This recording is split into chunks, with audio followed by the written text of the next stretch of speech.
ఇక బీహార్ భోజ్పూర్ జిల్లాలో జరిగిన భరత్ తివారీ ఎన్కౌంటర్ దేశవ్యాప్తంగా పెద్ద చర్చకు దారితీస్తోంది. అదొక సాధారణ పోలీసు చర్యనా లేక ఉద్దేశపూర్వకంగా చేసిన బూటకపు ఎన్కౌంటర్ అన్నదే ఇంకా తేలాల్సింది. ఈ ఘటనతో బీహార్ రాజకీయాలు, సామాజిక వాతావరణం ఒక్కసారిగా వేడెక్కాయి. ఒక సామాన్య సోషల్ మీడియా కార్యకర్త మరణం ఇంత పెద్ద ఎత్తున ప్రజాగ్రహానికి కారణం కావటం నిజంగానే ఆశ్చర్యాన్ని గురి చేస్తోంది. భరత్ తివారీకి ఎలాంటి నేర చరిత్ర లేదు. అతను నిత్యం ప్రజా సమస్యలపై పోరాడే యువకుడని స్థానికులు అంటున్నారు. మరి అలాంటి యువకుడిని పోలీసులు ఎందుకని కాల్చి చంపేశారు? అసలు ఈ ఎన్కౌంటర్ వెనుక ఉన్న అసలు కారణాలేంటి? ప్రతిపక్షాలు, హక్కుల సంఘాలు దీనిపై అభ్యంతరాలు వ్యక్తం చేస్తున్నాయి. బీహార్ ముఖ్యమంత్రి సామ్రాట్ చౌదరి స్వయంగా న్యాయ విచారణకు ఆదేశాలు జారీ చేశారు. ఈ పరిణామాలు రాష్ట్రంలో తీవ్రమైన ఉద్రిక్తతలకు దారితీశాయి. ప్రజలు పెద్ద ఎత్తున రోడ్లపైకి వచ్చి తమ నిరసనను తెలియజేస్తున్నారు. వారి ఆందోళన వెనుక ఉన్న బలమైన కారణాలు ఏంటి? ఇది కేవలం ఒక ఎన్కౌంటర్ మాత్రమేనా, లేక వ్యవస్థపై ప్రజల్లో పేరుకుపోయిన అవిశ్వాసానికి నిదర్శనమన్నది మనం విశ్లేషించాలి.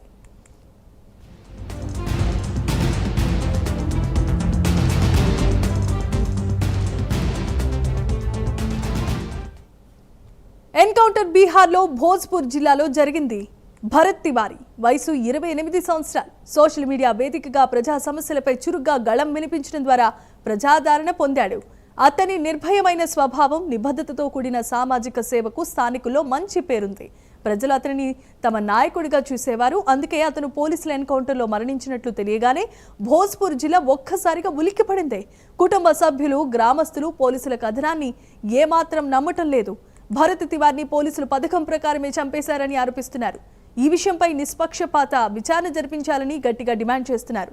భరత్ తివారీ మరణం జరిగి వారం దాటినా ప్రజల ఆందోళన మాత్రం ఎక్కడా తగ్గటం లేదు. అతని కుటుంబ సభ్యులు తమకు న్యాయం జరగటం లేదని, ఇది బూటకపు ఎన్కౌంటర్ అని తేల్చి చెబుతున్నారు. బీహార్ ముఖ్యమంత్రి సామ్రాట్ చౌదరి న్యాయ విచారణకు ఆదేశాలు ఇచ్చినప్పటికీ ఆ విచారణపై తమకు ఏమాత్రం నమ్మకం లేదంటున్నారు కుటుంబ సభ్యులు. భరత్ తివారీ ఎన్కౌంటర్కు సంబంధించి రాజకీయంగా కూడా తీవ్రమైన దుమారమే రేగుతోంది. ప్రతిపక్ష పార్టీలైన అధికార బీజేపీ ప్రభుత్వాన్ని టార్గెట్ చేశాయి. ఈ ఎన్కౌంటర్ను ఒక రాజకీయ హత్యగా అభివర్ణిస్తున్నాయి. బీహార్ మాజీ ముఖ్యమంత్రి అయిన నితీష్ కుమార్ నాయకత్వంలో జేడీయూ కూడా ఈ విషయంపైనే తీవ్రంగా విమర్శలు గుప్పిస్తోంది. ప్రభుత్వంపై ఒత్తిడి పెంచుతోంది. సాధారణంగా ఇలాంటి ఘటనల్లో పోలీస్ శాఖ తమ వాదనను బలంగా వినిపిస్తుంది. కానీ ఈ విషయంలో పోలీసుల వివరణ అంతంత మాత్రంగానే ఉంది. దీనిపై ప్రజలు మరింతగా అనుమానాలు రేకెత్తుతున్నాయి. ఎన్కౌంటర్కు సంబంధించిన సీసీటీవీ ఫుటేజ్, ఇతర ఆధారాలు విడుదల చేయాల్సిందిగా ప్రజలు డిమాండ్ చేస్తున్నారు. రాష్ట్ర ప్రభుత్వం, ముఖ్యమంత్రి సామ్రాట్ చౌదరి ఈ పరిస్థితిని ఎలా ఎదుర్కొంటారన్నది ఇప్పుడు కీలకంగా మారింది. ఒకవైపు ప్రజల ఆగ్రహం, మరోవైపు ప్రతిపక్షాల విమర్శలు, ఇంకోవైపు కుటుంబ సభ్యుల తీవ్రమైన హెచ్చరికలు. ఇలా బహుముఖ ఒత్తిడితో ప్రభుత్వం సతమతమవుతోంది. న్యాయ విచారణకు ఆదేశించినప్పటికీ దాని పారదర్శకతపైనే ఇప్పుడు అందరి దృష్టి ఉంది. బీహార్లో శాంతి భద్రతల పరిస్థితిపై ఈ ఘటన తీవ్రమైన ప్రభావాన్ని చూపిస్తోంది.